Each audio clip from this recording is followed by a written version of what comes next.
Hey, Soul Survivors. So, as you guys have probably heard, Matthew Perry from Friends has passed away, and he had struggled with addiction for a very long time. And a lot of times, that addiction and mental illness go hand in hand. So, he had some abandonment issues because when he was a child, his father had left. And he discussed that. He also said that he would like to dedicate his life to helping people. So, in his memory, I'd like to discuss how addiction can sometimes mimic mental illness or can make mental illness worse. So, he died at the age of 54. Some say in a jacuzzi, some say in a pool. They're still doing the autopsy report, which can take several weeks. So, did he die of a heart attack? Did he have substances? They said that they didn't find any substances like around him, but was it in his system? So he had these abandonment issues and he dated beautiful women, but the relationships were pretty short-lived. And the reason I want to talk about this is sometimes we feel people are narcissistic when actually it could be something else. So I don't know enough about his background yet. I'll do more research on that, but the addiction part is well known. So he struggled with painkillers and also alcohol. Alcohol was more his drug of choice, but he was dating Julia Roberts and they only dated about 2 months, and he constantly felt that he was not good enough. Now, this guy is pretty much top dog in the TV sitcom where, everybody knows his name. And he was very lucky to get the role. He was supposed to be doing a different project. And then this pilot for Friends came. The initial job had fallen apart. So he gets this fantastic opportunity. And it was season 9 was the only season that he was not high on drugs or alcohol, where he was actually sober. And he had this brain fog where he didn't even remember huge chunks of time. So if you're dealing with an alcoholic or if you're dealing with a narcissist or somebody with mental illness, there's certain things that go on in their brain where it's not communicating. Also, when people dissociate, they can lose big chunks of their life. They kind of go into autopilot in a sense. And that can show that, he's acting, he's remembering lines, where to go, how to upstage and things like that. He was really good at adding lib. So he gets creative, all these kind of things. He's still functioning. People are communicating with him, hanging out with him. He's probably the life of the party. He's popular because of how well he's known. And when he was dating one of the women, he was going to propose to her. And he had this artist make a beautiful picture of the two of them. And so he was going to give this picture to her and then propose. And he kind of chickened out and he's like, I'm just not enough. And he used his comic abilities to kind of take the pressure off of him. So he was really nervous about proposing. Should I, shouldn't I? And he backed out because he has these feelings of inadequacy. A lot of that relates back to that abandonment that he felt. And he felt that lifelong. And, being with Julia Roberts, or I believe it was Gwyneth Paltrow, all these other people, I lost for their names, I'm blonde, but he was with really high status women. And that, in a sense, instead of him, it's stroking his ego, it cut him down more to where he's like, there's no way this high status woman wants me, as opposed to looking at it a different way, like, that they're on par with each other. And so it increased his feelings of inadequacy. It lowered his self-esteem because when you have alcoholism or mental illness, you tend to focus on the negative. And that's why when you're in a narcissistic relationship or a relationship like this, there's a lot of negativity. And when you try to present something nice, like, hey, I thought we could go out to dinner, they're going to look at the negativity. Can we afford it? Can we do this? Or I'm not ready. All the negatives. Their mind goes to the negative as opposed to, oh, just give me an hour, let me get ready, or can't really afford that, but why don't we do this? Or we'll have a picnic at the beach. That it's a change in perspective. And when people are like that, they'll bring you down. Misery loves company. So as Matthew Perry is doing these struggles, he's gone into rehab, he relapses, and it's like a constant battle. Because when these brain functions start going on where it's not communicating, and the loneliness starts creeping up, he even said that he had to pay somebody to stay with him because he could not handle being alone. And narcissists can't handle being alone. Now, I'm not saying he's a narcissist, but certain people, like schizophrenics, they might not want to be alone. They might fear voices or visions or whatever they are going through, that it brings you into like a childlike state where you almost, in a sense, need a parent. A lot of times relationships start turning into parenting. If you are with a narcissist, it's always like trying to tell them how to communicate, trying to up their self-esteem or stroke their ego. And it starts to get exhausting because it's pretty much not what you signed up for a lot of times. And, we start losing ourselves. When we start giving too much, it starts taking away from us. And we have to keep our mental health in check. So he was constantly seeing people. He had somebody with him pretty much 24/7, and it was never enough. So if you are feeling certain ways, like, did I fail, or what could I have done better? Don't beat yourself up, because, just like with Matthew Perry, with the things he was going through, nothing was ever enough. And no matter how much you would work on yourself, some of us are like, I'm too skinny, or I'm too heavy, or I need breast implants or a butt lift, all these kind of things. He was with Julia Roberts, and even that wasn't good enough to fill a void. So it's not about image. And, personalities, I don't know the women personally that he was with, but he dated enough that probably one of them was a good catch. And he even said, that I met the perfect woman. These are quotes. I don't have the exact words, but he was basically saying, I met the most wonderful woman on the planet. And that wasn't enough. So when people are void, they forget that the void has to be filled from within.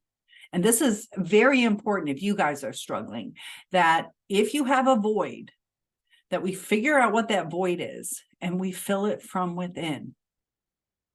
And he wasn't able to fill it. So he did start becoming religious. He did pray to God about having, he just wanted to be famous, and he prayed, just please make me famous.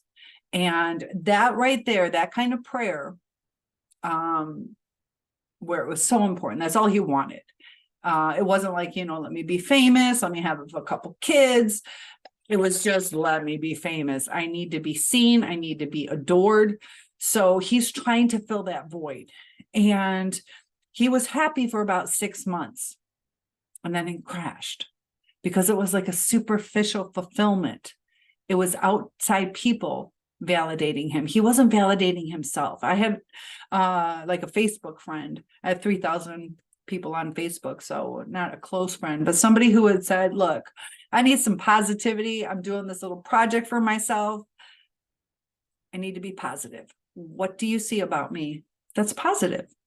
And she was looking for, you're a hard worker, or you're beautiful, or you take care of your kids, or I'm impressed that you work out every day. Whatever the positivity, she wanted outside people to tell her.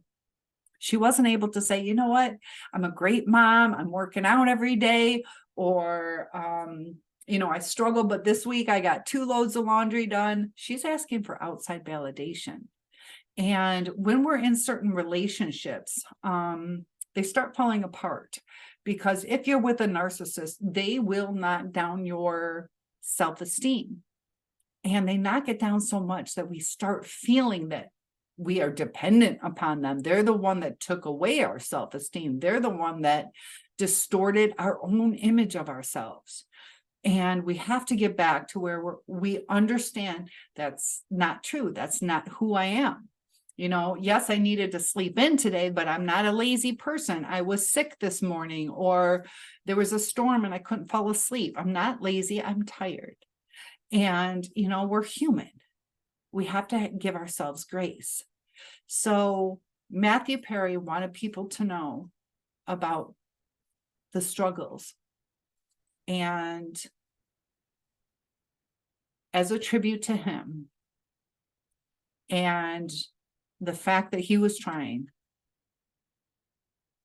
but the brain chemicals and, you know, the addiction, people go through withdrawals. You can withdraw from alcohol and die. Sometimes it has to be done the right way.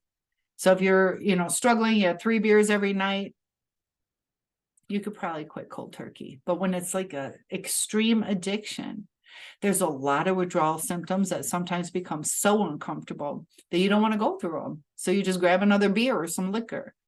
And it's hard to stick to it. Sometimes it's social, to where it's like, I don't want to look like an idiot and tell everybody that I'm an alcoholic and I can't drink. You know, or some people on certain medications where you're not supposed to mix, that they feel social pressure.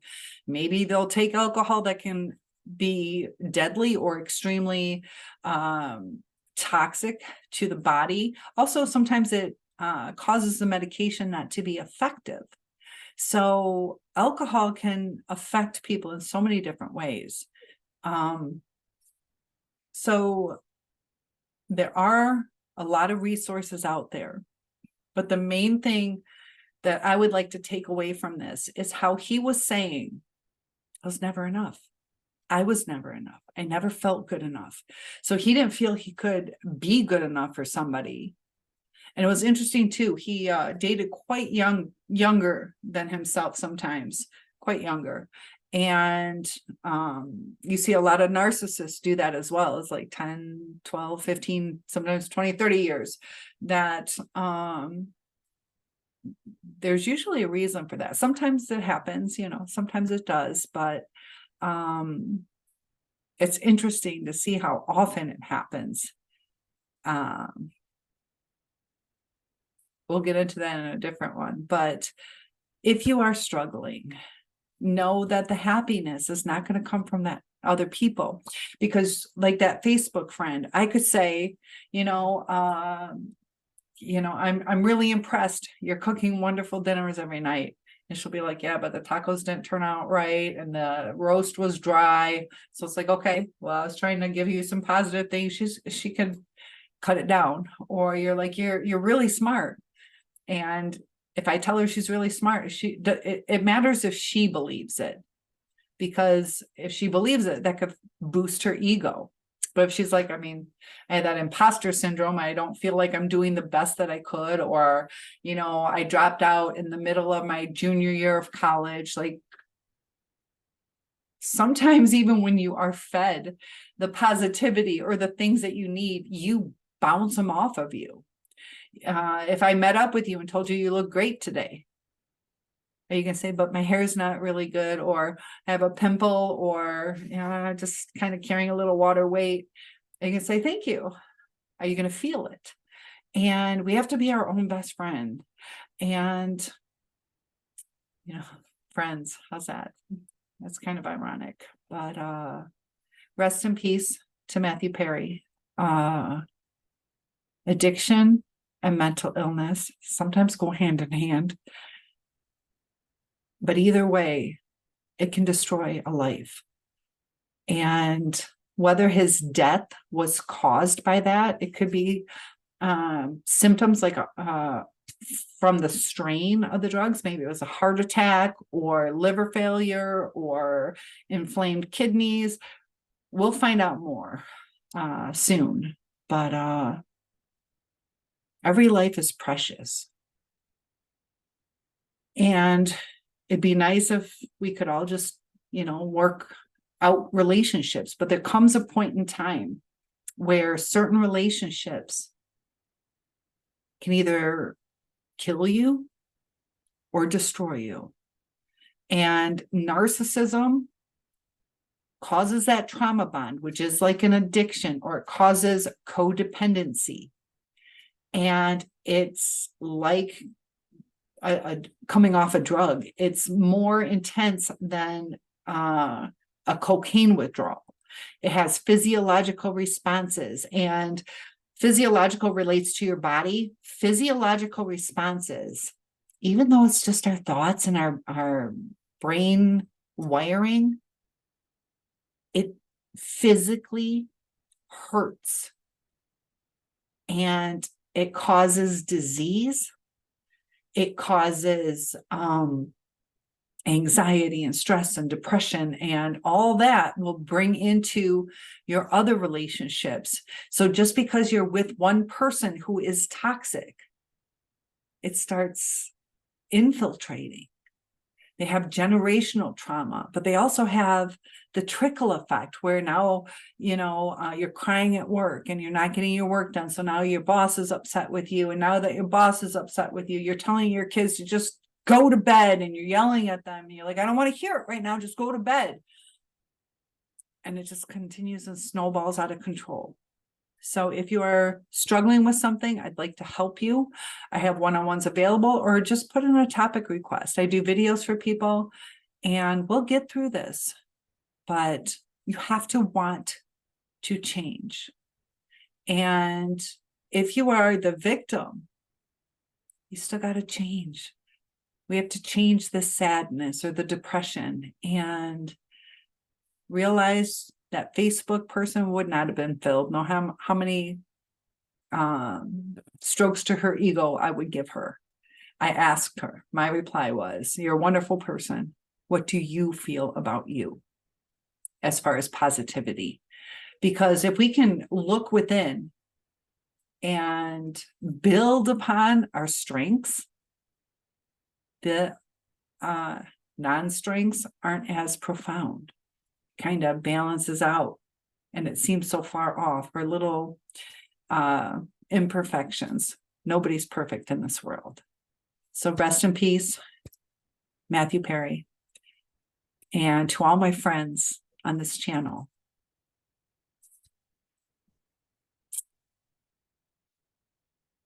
addiction's hard. We can help those to an extent, but in the long run, they have to fix it. We cannot fix it for them.